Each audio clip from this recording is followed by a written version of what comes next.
Assalamualaikum warahmatullahi wabarakatuh. Bagaimana kabarnya Ananda yang soleh dan soleha? Mudah-mudahan kita dalam keadaan sehat dan selalu dalam lindungan Allah Subhanahu wa taala. Amin amin ya rabbal alamin.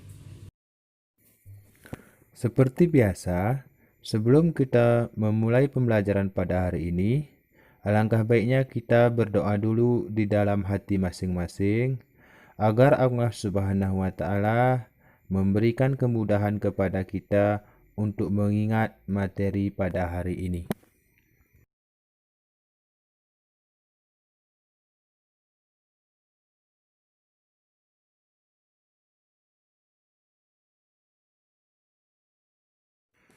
Pada minggu yang lalu, kita sudah belajar tentang keragaman flora dan fauna yang ada di Indonesia. Kali ini kita akan membahas tentang potensi sumber daya alam. Adapun tujuan pembelajaran kita pada hari ini, Ananda semua dapat memahami pengertian sumber daya alam dan membedakan jenis sumber daya alam. Tahukah Ananda semua, dari manakah bahan pakaian yang Ananda pakai, makanan yang Ananda makan, air untuk Ananda minum dan mandi, serta hal-hal pokok lain yang Ananda gunakan dalam kehidupan sehari-hari. Nah, itu semua berasal dari kekayaan alam yang ada di sekitar kita. Jadi, sumber daya alam adalah semua potensi alam yang berada di bumi, baik berbentuk benda mati maupun berbentuk makhluk hidup, yang dapat dimanfaatkan bagi pemenuhan kebutuhan hidup manusia. Maka, sumber daya alam itu dapat digunakan untuk kepentingan hidup kita. Jadi, potensi sumber daya alam ini dilihat dari berbagai bentuk. Yang pertama, air, tanah, udara, hutan, bahan tambang, dan lain-lain. Ini merupakan contoh dari sumber daya alam. Ananda yang soleh dan soleha, berdasarkan pengelompokan sumber daya alam, dibagi menjadi 5 macam. Yang pertama, sumber daya alam berdasarkan kemungkinan pemulihannya. Sumber daya alam berdasarkan kemungkinan pemulihannya dibagi menjadi 2 macam. Yang pertama, sumber daya alam yang dapat diperbaharui. Ini dapat dibentuk kembali oleh alam.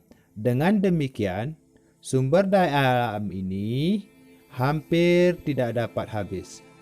Karena ini diperbaharui sumber daya alam bisa terjadi dengan 2 cara, yaitu reproduksi dan siklus. Yang kedua, sumber daya alam yang tidak dapat diperbaharui. Jumlah jenis sumber daya alam ini sangat terbatas karena tidak ada penambahan jumlah, serta proses pembentukannya memerlukan waktu yang lama. Contohnya, barang tambang, batu bara, gas, minyak, dan lain-lain.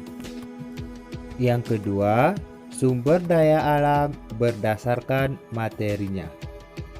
Yang pertama, sumber daya alam organik atau hayati. Sumber daya alam yang materi pembentukannya berasal dari jasad hidup terdiri atas hewan dan tumbuhan. Contohnya, kehutanan, pertanian, dan perikanan. Yang kedua, sumber daya alam anorganik atau non-hayati. Sumber daya alami yang materinya berasal dari benda mati berupa zat padat, cair, dan gas. Contohnya, tanah, batuan, minyak, mineral, dan gas alam. Ananda yang soleh dan solehah, kita lanjutkan yang ketiga, sumber daya alam berdasarkan habitatnya.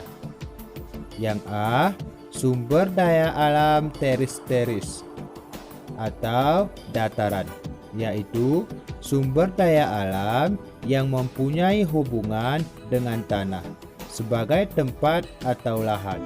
Contoh, tanaman kopi, keramik, dan genteng. Yang kedua, sumber daya alam akuatik atau perairan. Sumber daya alam ini yang ada hubungannya dengan air.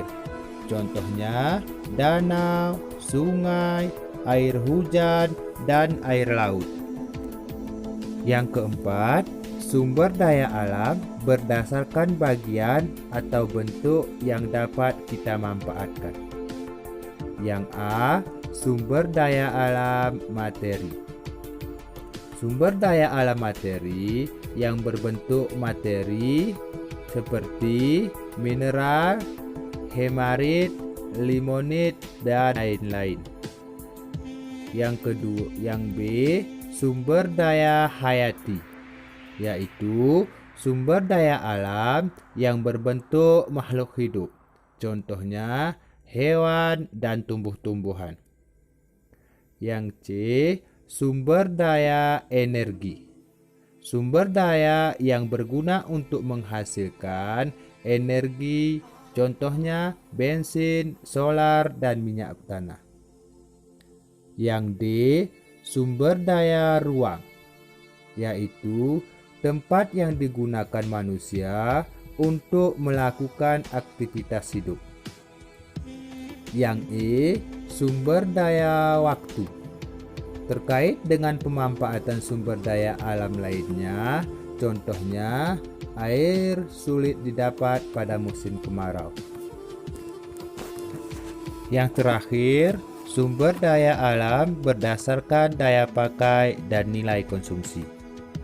Yang A, sumber daya alam yang tidak dapat habis, karena disebabkan nilai konsumsi benda-benda ini relatif kecil. Contohnya intan, logam, dan emas.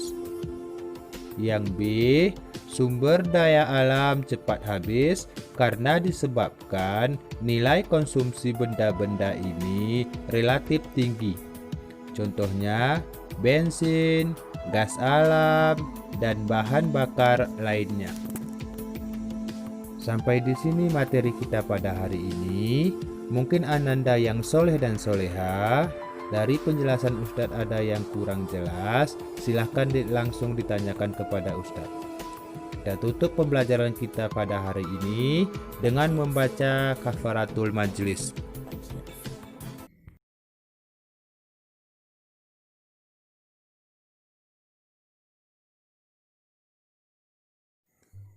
Assalamualaikum warahmatullahi wabarakatuh.